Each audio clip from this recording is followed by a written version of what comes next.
오늘 우리에게 주신 하나님의 말씀은 시편 65편입니다. 구약성경 846면에 있습니다. 65편 1절에서 마지막까지 말씀입니다.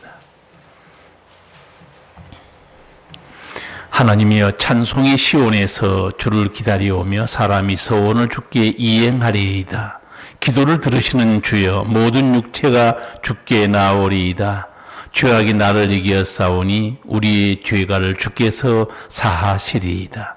주께서 택하시고 가까이 오게 하사 주의 뜰에 거하게 하신 사람은 복이 있나이다. 우리가 주의 집 곧 주의 성전의 아름다움으로 만족하리이다. 우리 구원의 하나님이시여, 땅의 모든 끝과 먼 바다에 있는 자의 의지할 주께서 의를 쫓아 어미하신 일로 우리에게 응답하시리이다. 주는 주의 힘으로 산을 세우시며 권능으로 띠를 띠시며 바다의 흉령과 물결의 요동과 만민의 혼합까지 진정하시나이다. 땅끝에 거하는 자가 주의 징조를 두려워하나이다. 주께서 아침 되는 것과 저녁 되는 것을 즐거워하게 하시며 땅을 권고하사 물을 대어 심히 윤택케 하시며 하나님의 강에 물이 가득하게 하시고 이같이 땅을 예비하신 후에 저희에게 곡식을 주시나이다. 주께서 밭고랑에 물을 넉넉히 대사 그 이랑을 평평하게 하시며 또 담비로 부드럽게 하시고 그 싹에 복 주시나이다. 주의 은택으로 연사에 관 씌우시니 주의 길에는 기름이 떨어지며 들의 초장에도 떨어지니 작은 산들이 기쁨으로 띠를 띄었나이다. 초장에는 양떼가 입혔고 골짜기에는 곡식이 덮였으며 저희가 다 즐거이 외치고 또 노래하나이다. 아멘. 시편 65편을 제가 끝까지 다 읽은 이유는 하나님이 하시는 일을 다윗이 보고 하나씩 하나씩 다 우리에게 알려주고 있습니다. 하나님이 계시지 않았다면 창세기, 출애굽기, 오늘 읽은 시편, 이 성경책은 존재하지 않습니다. 하나님이 계시지 않으면 이스라엘 역사에 하나님의 역사는 기록되지 않습니다. 사람이 태어나서 믿든 안 믿든 한 세상을 살다 죽습니다. 하나님을 믿지 않으면 그 인생에 하나님의 역사는 없습니다. 그 인생에 하나님의 은총도 없습니다. 그 인생에 하나님의 얘기가 없는 것은 죄의 종으로 어둠에 붙잡혀 살기 때문입니다. 그래서 하나님 없는 인생은 성공과 행복의 이야기가 넘친다고 해도 그 이야기들은 실상은 허망한 죽음의 이야기들이에요. 그 인생에 생명의 이야기는 없습니다. 그러나 내 인생에 예수님을 모시는 날부터 내 인생에는 하나님의 역사가 시작됩니다. 하나님의 놀라운 은총이 내게 임하게 됩니다. 믿는 사람들의 하나님의 이야기는 실상은 하나님의 구원과 자유와 은총의 이야기들입니다. 믿음 안에 들어오시면 오늘 다윗이 하나님의 놀라운 일들을 조목조목 본 것처럼 다 보게 됩니다. 죄인들이 하나님께서 하시는 일들을 볼 수 있을까요? 하나님 하시는 일들이 지금도 이 땅에 넘치는데 죄인들은 하나님 하시는 일들을 전혀 못 봅니다. 그래서 놀라우면 신비하다. 잘 모르겠으면 운이다. 그건 운명이다. 성경은 그렇게 말하잖아요. 오늘 다윗은 하나님 하신 일을 조목조목 말합니다. 영원히 죽은 사람들은 하나님 하신 일들을 전혀 못 봅니다. 누가 하나님이 하시는 일들을 볼 수 있는가? 영에 속한 사람들입니다. 교회에 나온 사람들이 다 하나님 하신 일을 보는 거 아니에요. 교회에 나와서 성령으로 거듭난 사람들만 하나님 하신 일을 봅니다. 그것만 본 건 아니에요. 악한 원수 마귀가 무슨 짓거리 하는 건지 그것도 다 봅니다. 그래서 하나님 믿는 사람은 지혜자요. 우미한 쪽으로 가지 않습니다. 세상에서 당신은 대박이다. 야, 행운이다. 복도 많다. 그렇게 얘기한 내용들은요. 돈 잘 벌리고 건강하고 근심 걱정 없으면 그렇습니다. 오늘 다윗이 우리에게 인생이 받은 복 중에서 가장 큰 복이 뭔가 설명합니다. 4절 말씀입니다. 주께서 택하시고 가까이 오게 하사 주의 뜰에 거하게 하신 사람은 복이 있나이다. 아멘. 누가 가장 복된 사람이냐? 하나님이 택해서 하나님 품에 살게 해준 사람. 가장 복된 사람이라는 거예요. 왜? 하나님이 택하잖아요. 하나님 품에 하나님이 보호하고 살잖아요. 하나님이 다 돌보십니다. 하나님이 지켜주는 거예요. 나는 성도 여러분들이 정말 최고의 복을 받고 살아갔는데도 불구하고 말씀을 잘 모르면 세상 사람들이 말한 그 복을 내가 받았나 안 받았나 비교해 가면서 낙심하고 무너진 어리석은 사람들을 많이 봤어요. 세상 사람들은 이 복을 근처도 못 오고 있어요. 주께서 택하시고 하나님 품에 살게 하신 사람 가장 행복한 사람이라는 거예요.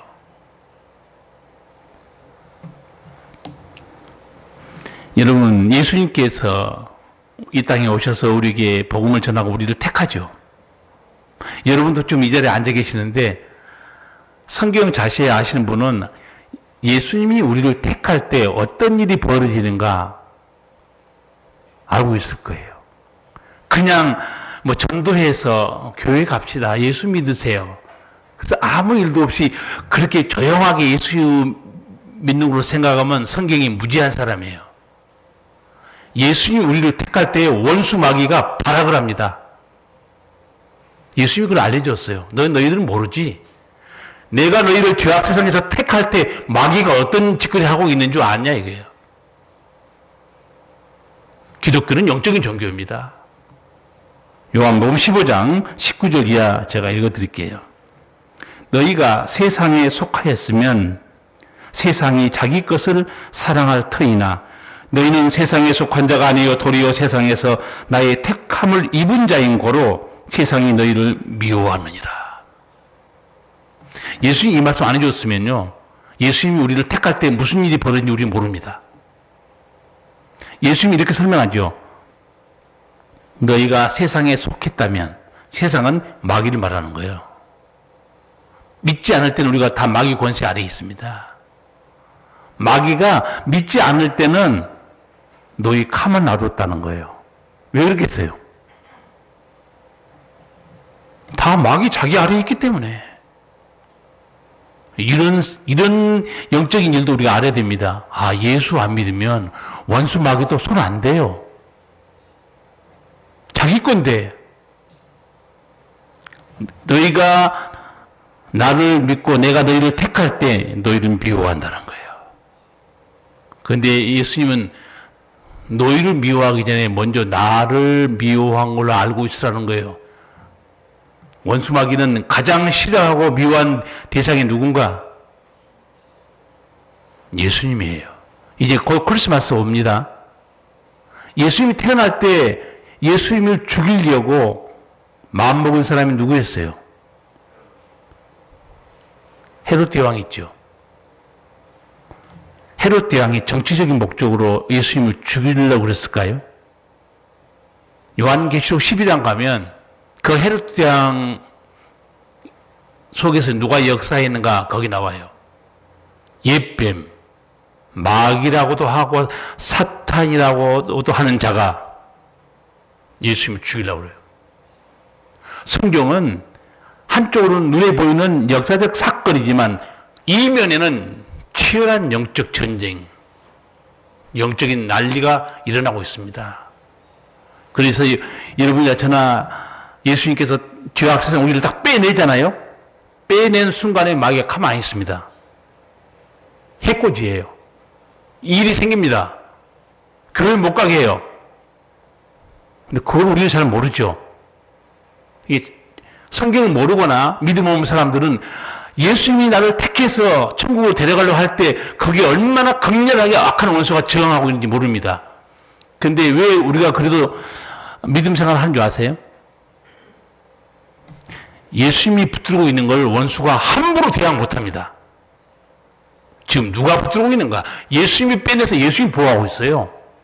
그러니까 이런저런 사건들을 통해서 예수 못 믿게 작은 사건을 통해서 역사하고 있는 거예요. 본질적으로는 예수님 손에서 못 뺐습니다. 예수님이 말씀하신 거 있죠. 내가 영생을 주노니 영원히 멸망치 아니할 터이요 또 저희를 내 손에서 빼앗을 자가 없느니라 그랬어요. 예수님께서 못 뺐습니다. 여러분, 이 원수 마귀가 죄인들 예수님께 뺏기면요 이렇게 발악을 합니다. 이걸 잘 모르는 초신자나 성경 모르는 사람들은 조금 있다가 떠나갑니다. 에이, 예수 안 믿어. 예수 안 믿는 한 가지로 끝나지 않습니다. 여러분, 예수 믿지 않는 한 가지 사건이 그 뒤에 무슨 사건이 있는 거 아시죠? 예수 한 번 믿지 않음으로써 지옥이 떨어집니다. 사는 날 동안 자기를 다스리는 것은 죄고 원수마귀예요. 여러분, 믿음 하나 버리면 믿음 하나 버린 거 아니에요. 인생 전체가 망가져 버립니다. 사람으로 태어나서 가장 복된 게 뭐냐? 다윗이 본 거예요. 주께 택함 받은 사람이구나. 이 용에 속한 사람만 보는 거예요. 제가 늘 설교할 때 강조했던 거 이제 기억나십니까? 사람으로 태어나서 가장 복된 사람이 누구라고 그랬어요? 예수 믿는 사람. 여기 나오잖아요. 주께서 택하셔서 주의 뜰에게 거하게 하신 사람은 복이 있나이다. 예수 믿는 사람 중에서 가장 복된 사람 또 누구라고 그랬어요? 주께 쓰임받는 사람입니다. 주께 쓰임받는 사람. 예수 믿고 나서 하나님께 쓰임받지도 못하고 하나님 일 시키라고 그러는데 세상 일에 힘쓰고 안타까운 사람이에요. 이제 천국 가보시면 알아요. 그게 다 내게 상급으로 되돌아오기 때문에. 하나님께서 우리에게 하신 일들을 보고서 하나씩 설명해 줍니다. 하나님만 하실 수 있는 일이 뭔 줄 아느냐? 다시 알려줘요. 죄악 세상에서 너희를 택하신 일이다. 아버지만 하실 수 있는 일이라고 알려준 겁니다. 두 번째, 하나님 하실 일을 또 설명해 줍니다. 3절이에요.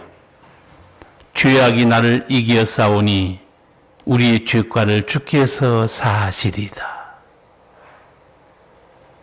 죄인은 여기 말씀대로 죄를 못 이깁니다. 죄악이 나를 이겼다고 그랬어요. 내가 죄악을 이긴 게 아니고 죄악이 나를 이겼다는 거예요. 내가 죄악을 이길 수가 없다는 거예요. 왜 인간은 죄를 못 이길까요? 죄의 종이기 때문에 그렇습니다. 종이에요. 주인이 아니고 죄의 종. 종이 뭔지 설명했죠. 종, 묶여있는 존재입니다. 묶여있는데 어떻게 자기가 뭘 어떻게 풀려나겠습니까? 사람들이 여러 종교를 보시면요, 뭐 참선을 한다, 수행한다, 자기들이 좋은 곳으로 가기 위해서 별일을 다 합니다. 저는 8년 동안을 앉아서 잠을 자고 참선에 몰두하는 초인간적인 극기 수행을 한 사람 있어요. 성철 스님입니다. 자기 암자에 울다리 치고 아무도 못 오겠어요. 나는 홀로 정진을 한다. 이분의 내 기록을 좀 읽어보니까 16년 동안 솔잎가루하고 쌀가루만 먹고 돌을 닦았더라고요. 제가 알기로는 세계 불교사에서 이렇게 극기 수행한 스님은 없는 것 같아요. 초인간적인 극기 수행한 이 스님이 큰 깨달음을 얻었다고 그랬어요. 성불의 경지에 이르렀다. 그리고 마지막에 깨달은 말이 마지막 죽기 전에 한 말이에요. 뭘 깨달았는가 한번 들어보세요. 한평생 남녀 무리를 진리가 아닌 것을 진리라고 속인 죄가 너무 커 지옥에 떨어진다. 내 죄는 산보다 높고 바다보다 깊은데 내 어찌 감당하랴. 내가 80년 동안 포기하는 것이 헛것이다. 헛것이로다. 우리는 구원이 없다. 죄값을 해결할 자가 없기 때문이다. 저는 이걸 보고요, 제가 공부한 불교의 어떤 스님보다, 석가모니보다 더 깊은 걸 깨달은 사람이에요. 여러분 불교 교리가 뭔가 제가 가끔 말씀드렸어요. 진짜 제대로 깨달은 거예요. 끝까지 들어가 보니까 우리는 구원이 없다는 거예요. 왜? 핵심을 본 겁니다. 죄값을 해결할 자가 없다는 거예요, 불교에는. 기가 막힌 거 아니에요? 내가 80년 동안 포기했는데 내가 이 사기치고 있었다는 거예요. 정직한 성찰입니다. 사실이에요. 이게 인간의 종교 한계예요. 자기가 끝까지 가보니까 이 죄 문제를 해결해야 되는데 없어요. 아무리 연구해도 그들 가르침에. 다윗도 똑같이 말합니다. 3절에서 성철주님과 똑같은 거 다윗도 말해줘. 뭐라고 그래요? 죄악이 나를 이기었사오니. 인간으로서 죄를 해결할 길이 없다는 거예요. 죄악이 나를 이겼다는 겁니다. 성철 스님도 그걸 깨달았어요. 근데 성철 스님은 시편 이것만 읽어봐도 주께서 죄를 용서해 주시는구나. 사죄의 권세가 하나님께 있구나. 이거 알았을 텐데 성경을 읽으셔야 말이지. 여러분이 얼마나 큰 지혜자인지 오늘 말씀 보면 알 수 있어요.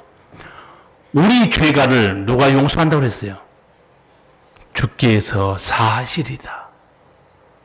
오직 주님만이 우리 죄를 용서해 준다는 거예요. 예수님께서 이 땅에 오셔서 병 고쳐 주시다가 독특하게 딱 한 번은 병을 안 고쳐주고 네 죄의 사함을 받았다고 그래요. 어떤 사건인지 아시죠? 중풍병자를 사람들이 침상째 메고 예수님께 찾아온 사건이 있죠. 예수님이 이렇게 말씀해요. 저희 믿음을 보시고 소자야 네 죄의 사함을 받았느니라. 거기 있던 사람들이 속으로 발끈합니다.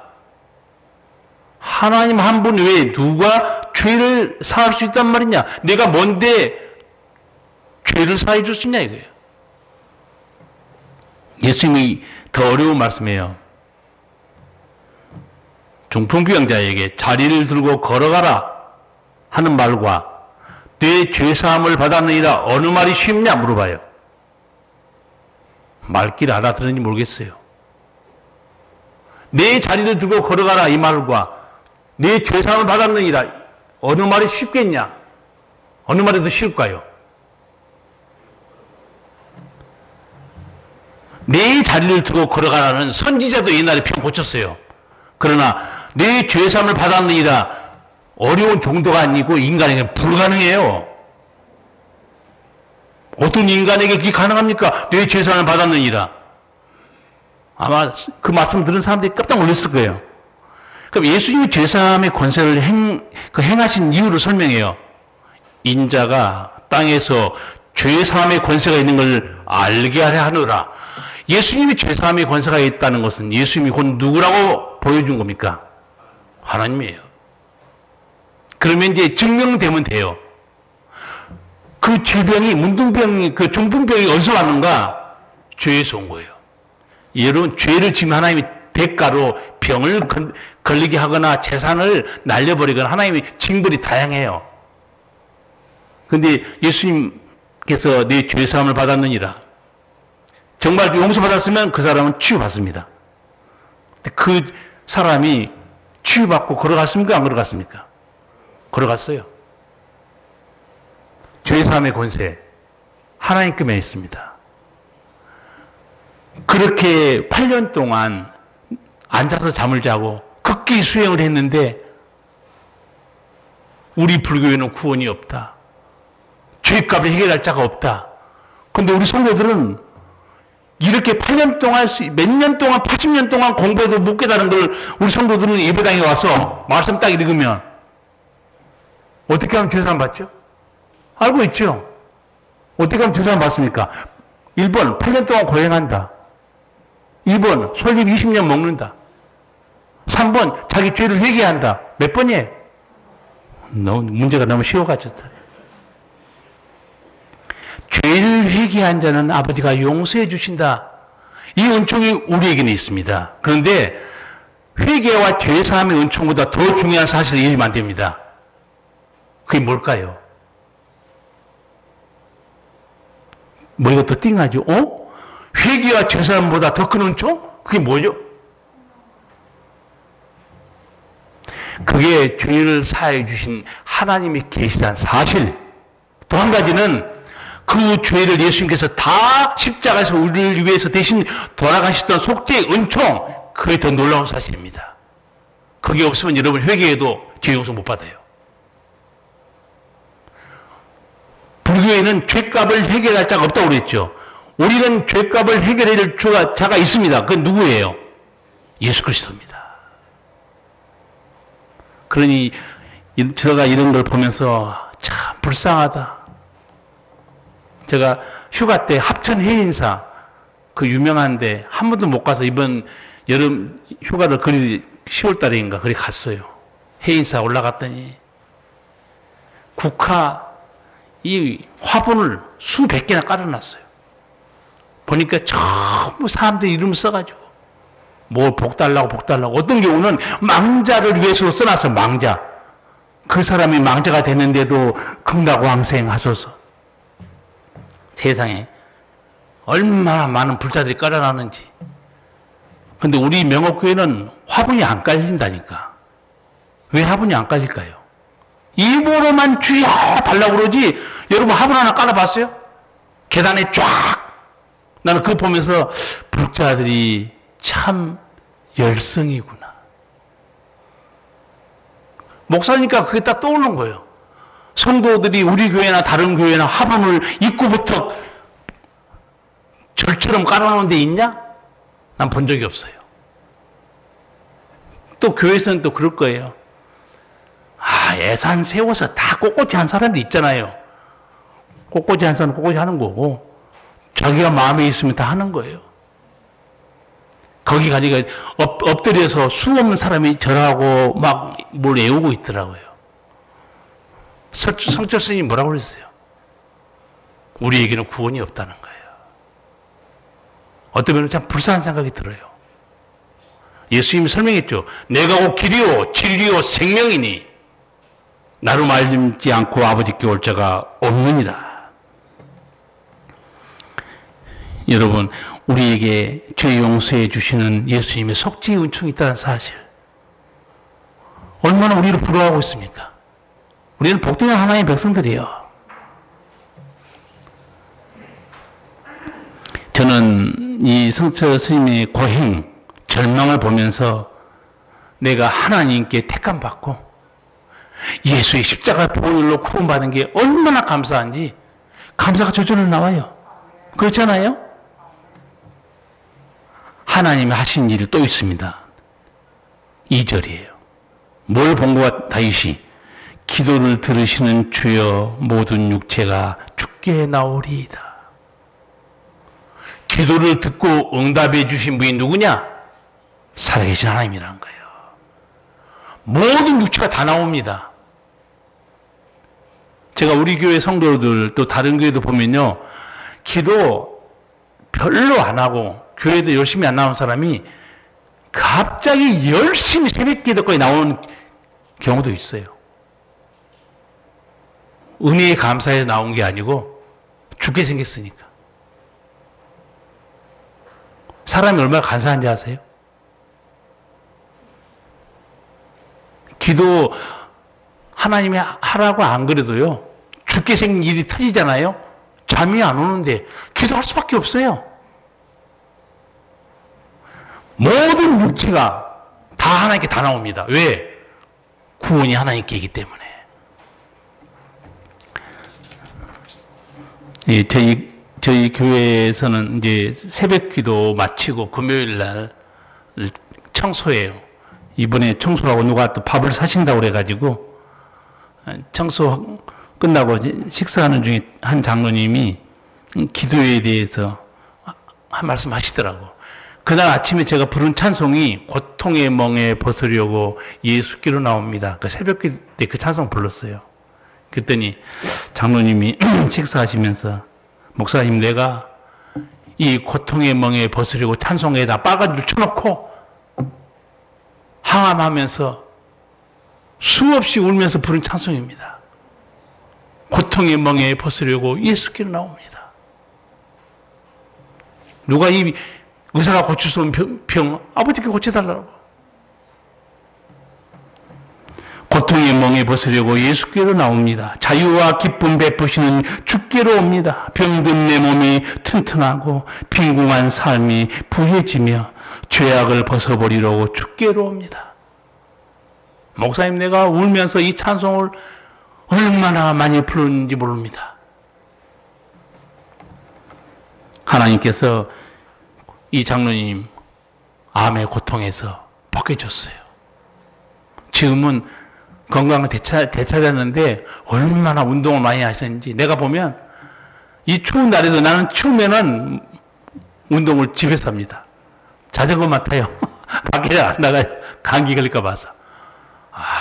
그 추운데 장로님은 아침에 딱 한 시간, 저녁에 1시간 씩씩하게 걷습니다, 혼자.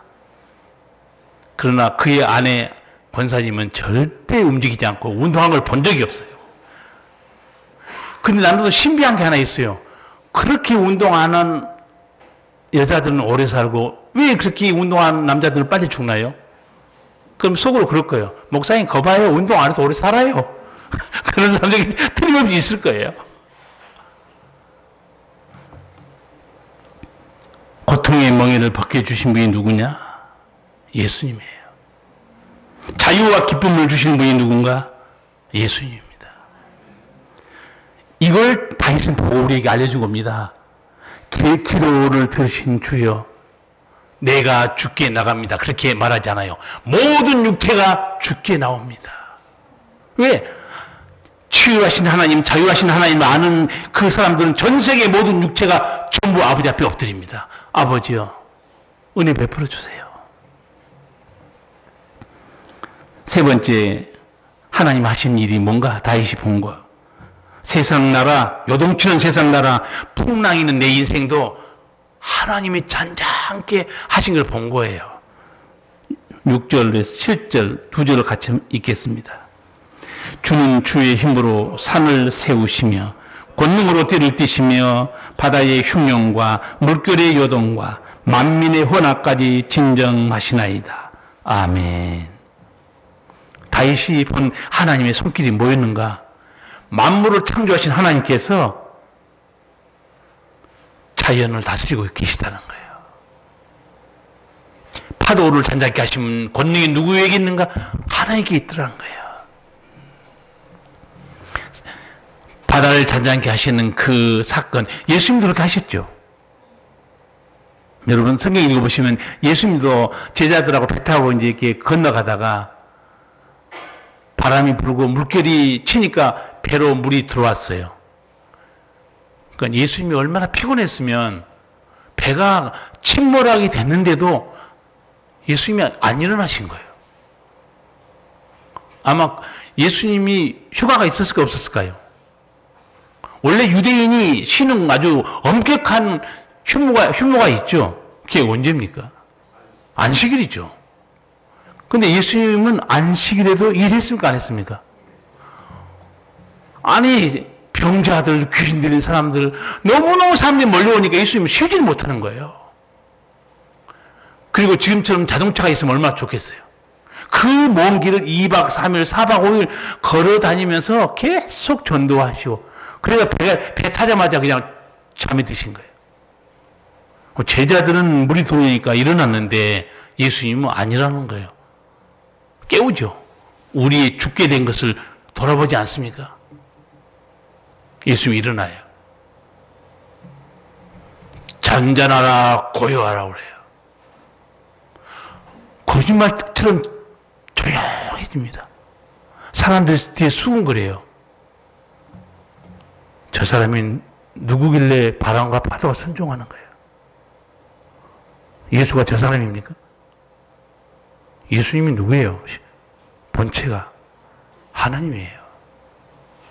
육신을 입으신 하나님이에요. 고요하고 잠잠하라. 저는 이 장면에서 짓궂은 상상을 해봐요. 예수님을 왜 깨웠냐고. 깨우지 말지.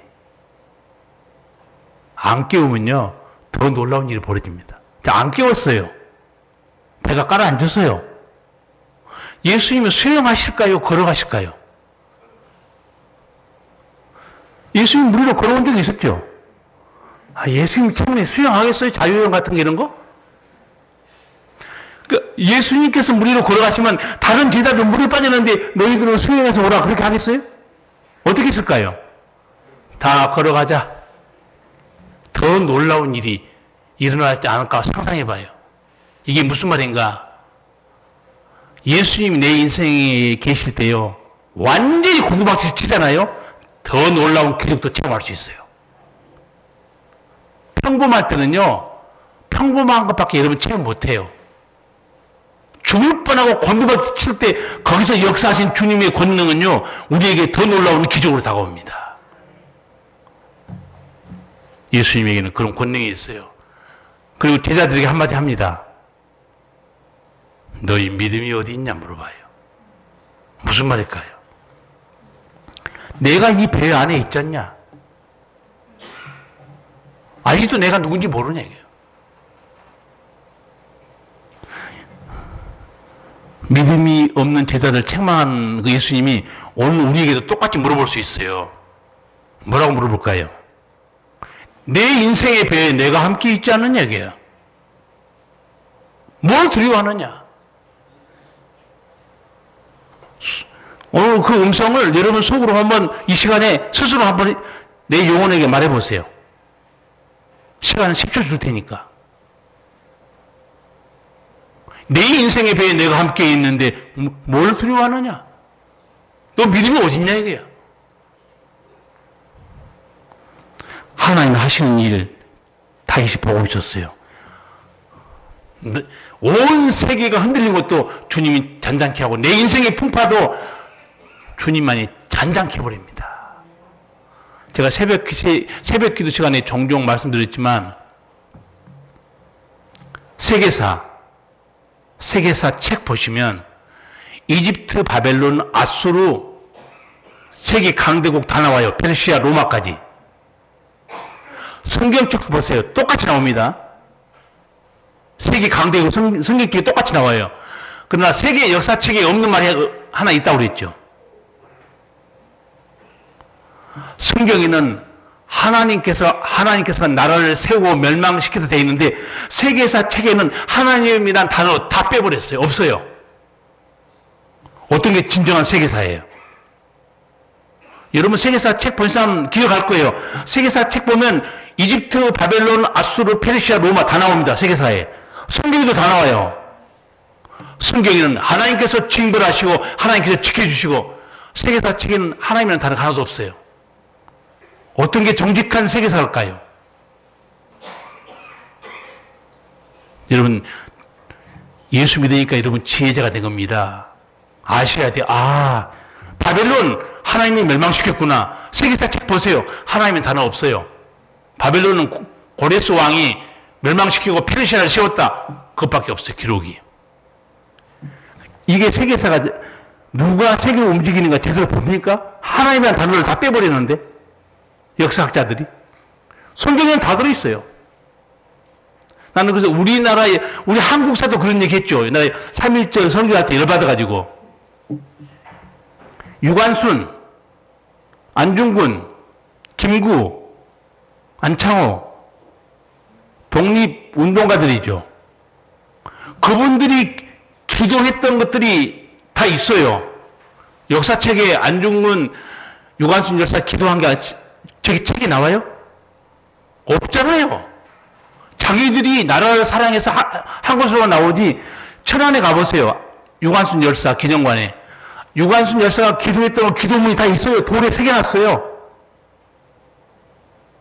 하나님 앞에 기도하고 역사했던 거. 그러니까 우리나라 학생들도 나도 그렇지만 한국사 책을 보고 공부했지만 하나님이 하셨다는 놀라운 일들은 다 빼버렸어요. 이거는 잘못된 역사입니다. 똑바로 하셔야 돼요. 그래서 제가 일부러 3.1절이나 8.15 때 설교할 때 그걸 다 끄집어내 찾아가지고 여러분한테 알려드린 겁니다. 김구 선생 보세요. 하나님, 내가 우리 조국이 해방돼서 마당을 한번 쓸고 줬으면 좋겠습니다. 기도한 사람이 누구냐? 김구 선생이에요. 신앙인들이 하나님의 은혜로 나라를 조용하게 만들고 붙들어 주시고. 누구냐? 다윗은 오늘 설명해요. 만민이 떠드는 것 잔잔케 해버린다는 하나님께서. 내 인생의 풍파도 마찬가지입니다. 마지막으로 하나 더 다윗이 하나님 하셨던 일들 말씀한 게 9절에서 13절입니다. 같이 한번 읽겠습니다. 땅을 공고하사 물을 대어 심히 윤택케 하시며 하나님의 강에 물이 가득하게 하시고 이같이 땅을 예비하신 후에 저희에게 곡식을 주시나이다. 주께서 밭고랑에 물을 넉넉히 대사 그 이랑을 평평하게 하시며 또 담비로 부드럽게 하시고 그 싹에 복 주시나이다. 주의 은택으로 연사에 관 씌우시니 주의 길에는 기름이 떨어지며 들의 초장에는 떨어지니 작은 산들이 기쁨으로 띠를 띄었나이다. 초장에는 양떼가 입혔고 골짜기는 곡식이 덮였으며 저희가 다 즐거이 외치고 또 노래하나이다. 아멘. 저는 이 9절에서 13절을 읽으면서 하나님이 우리가 먹고 사는 이 땅이 있잖아요. 땅을 찾아와서 우리 자녀들이 땅에 농사 짓는데 땅이 어떠한가 하나님이 지금 찾아와서 돌보시겠다고 해요. 땅을 권고하사, 이 권고라는 단어가요, 신방하다는 단어입니다. 하나님 찾아와서 돌아봐요. 내 사랑하는 자녀들이 농사 지을 땅이 어떻게 되어 있는가? 부드럽게 만들어 주려고 담비를 내려줍니다. 고랑에 물을 대세요. 얼마나 자상한 아버지처럼 이 일을 한 걸 다윗이 다 보고 있는 거예요. 아, 하나님이 이렇게 자상하게 돌보시는구나. 그 중에 또 이런 말씀이 나와요. 하나님께서 싹에 복을 주시나이다. 나는 이 말씀이 너무너무 가슴이 와닿는 거예요. 싹. 우리 경험했죠. 믿든지 안 믿든지 싹이 나고 꽃이 피었어요. 된설이 한 방이에요. 그 해에 농사 못 먹습니다. 그제 우리 봤죠? 된설이 한 방 와가지고 내가 집사님한테 가지 어떻게 됐어요? 가지요 다 망쳐버렸어요. 잘 나가는 인생 된설이 한 번 맞으면요 한 번에 찌그러집니다. 그러나 그 싹에 복을 주잖아요. 그 인생이 얼마나 형통하겠어요. 싹이 누굽니까? 어린 생명들, 집안의 자녀들이에요. 하나님의 싹에 복을 주시나이다. 그러니까 자녀들을 끌어다가 주의 품 안에 놔둬야지 하나님 복 받도록. 열매에 하나님께서 복을 주시면 풍성하게 결실하잖아요. 이 모든 일을 하는 게 누군가? 다윗이 본 겁니다. 하나님의 싹에 복을 주시고 하나님이 지나가는 길에 기름이 떨어진다고 그래요. 표현이 너무너무 은혜롭습니다. 주의 길에는 기름이 떨어진다는 거예요. 하나님과 동행하는 인생 얼마나 복된 인생이에요.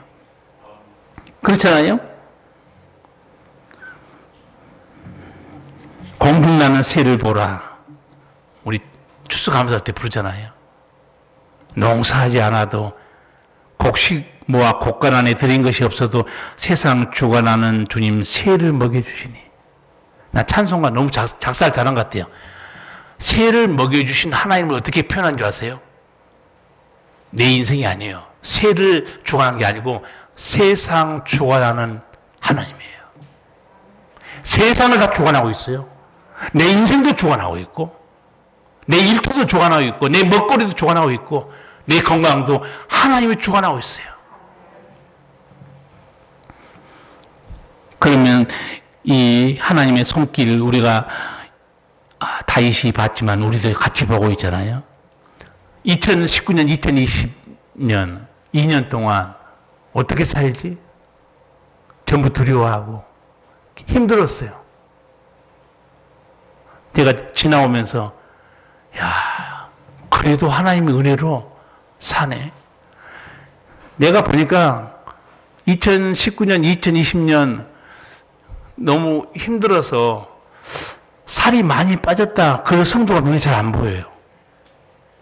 살이 빠져야 되잖아요. 오히려 더 쪄가지고 옷이 안 맞는다고 그런 거예요. 하나님이 진짜 돌보지 않으면 생명 어렵습니다.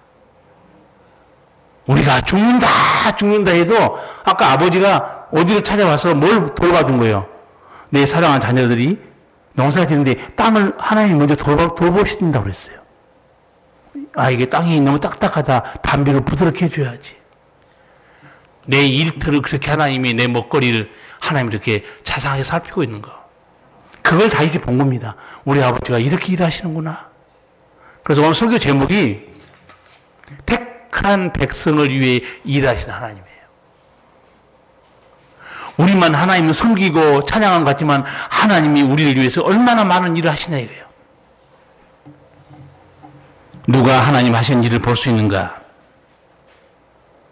영에 속한 사람들이에요. 하나님 하신 일을 본 사람들은요, 하나님을 사랑할 수밖에 없어요. 그리고 하나님을 믿을 수밖에 없습니다. 그게 목숨 겁니다. 이 모든 은총이 아버지 손에 나오기 때문에.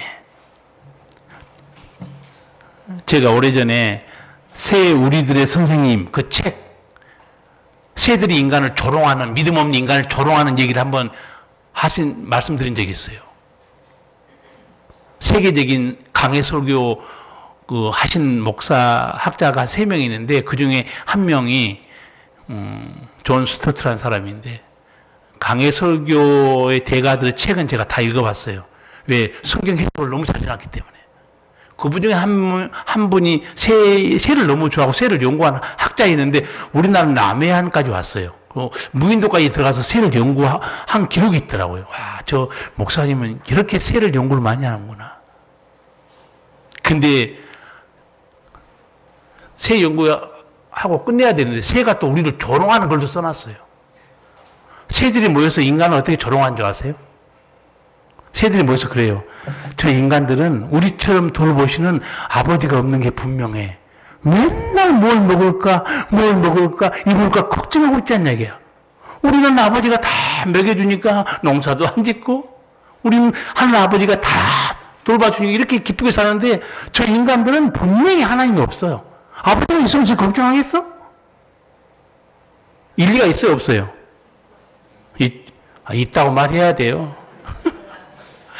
아니, 새가 우리를 조롱한다니까요. 저 인간들은 아버지가 없다는 거예요. 아버지가 있으면 왜 걱정하냐고. 우리 학생들, 지금 대학교 들어갈 학생들 앉아 있는데 등록금 걱정, 먹을 걱정 누가 대신하고 있어요 지금? 엄마 아빠요? 아니 본인이에요. 이 얘기를 하시라니까 지금. 누가 걱정하고 있어요 지금? 엄마 아빠요? 본인이에요. 엄마 아빠예요. 엄마 아빠가 없는 사람이 누구죠? 고아예요. 고아는 그러니까 자기 생을 자기가 다 걱정하고 낙심하고 나중에 자포자기해요. 왜? 나를 돌봐줄 부모가 없으니까. 저도 고아예요. 좀 불쌍하게 얘기 좀 좋겠어요. 저희 부모님 다 세상 떠났어요. 그럼 고아 아니에요? 그럼 또 덤벼드릴 거예요. 목사님 나도 고아예요. 우리에게는 이렇게 돌보신 하나님 아버지가 계시다. 다윗이 그걸 하나씩 하나님의 손길을 보고 우리에게 알려줍니다. 정리해 드릴게요. 우리를 위해서 하나님이 하신 일이 무엇인가? 우리를 죄악 세상에서 택해 줍니다. 우리의 기도를 들으세요. 우리의 죄와 허물을 용서해 주십니다. 또 여기 보면 내 인생의 풍파를 잔잔케 해주세요. 우주를 창조하시고 광대하신 하나님인데 내 일터를 찾아와서 돌아봐요. 어떻게 먹고 사는지. 그리고 풍성한 은총으로 채워주시고 우리 싹에 복을 주신 하나님. 성도 여러분, 이 모든 일을 누가 하시는가? 아버지 하나님 하시고 계세요. 아까 제가 말씀했죠. 죄인들은 하나님이 하시는 일을 못 봅니다. 영에 속한 자는 하나님 하신 일을 보고 있어요. 다윗은 영에 속한 사람입니다. 하나님 하신 일을 다 보고 찬양하고 있어요. 그래서 오늘 우리가 이 말씀을 보면서 우리도 은혜 받고 있는 거예요. 이렇게 우리에게는 좋으신 아버지 하나님이 계시기 때문에 세상 헛된 것에 목숨 걸지 마시고 세상 것 사랑하지 마시고 하나님을 사랑하시고 이 은총 누리시기 바랍니다. 오늘 또 12월 첫 주인데 첫 주에는 우리가 가슴에 손을 얹고 기도하는 또 그런 계획이 있기 때문에 가슴에 손을 얹고 하나님 내게 모든 걸 채우시고 돌보신 하나님 이전보다 더 사랑하고 은혜로 살기를 원합니다. 통성으로 기도하겠습니다. 살아계신 우리 아버지 은혜를 감사합니다. 주께서 나를 죄악 가운데서 택해 주시고 주의 뜰에 살게 하시고 내 기도를 들으시며 내 일터를 찾아오시고 돌아보시고 내 인생의 풍파를 잔잔케 하시며 아버지께서 모든 걸 지켜주시고 우리의 죄를 용서하사 하나님 은혜와 진리로 살게 하신 주님을 찬양합니다. 이 하나님을 사랑하고 감사하고 늘 주님을 내 안에 모시고 믿음과 순종으로 살아가도록 성령과 말씀으로 우리를 경고케 하여 주시옵소서. 예수님의 이름으로 기도하옵나이다. 아멘.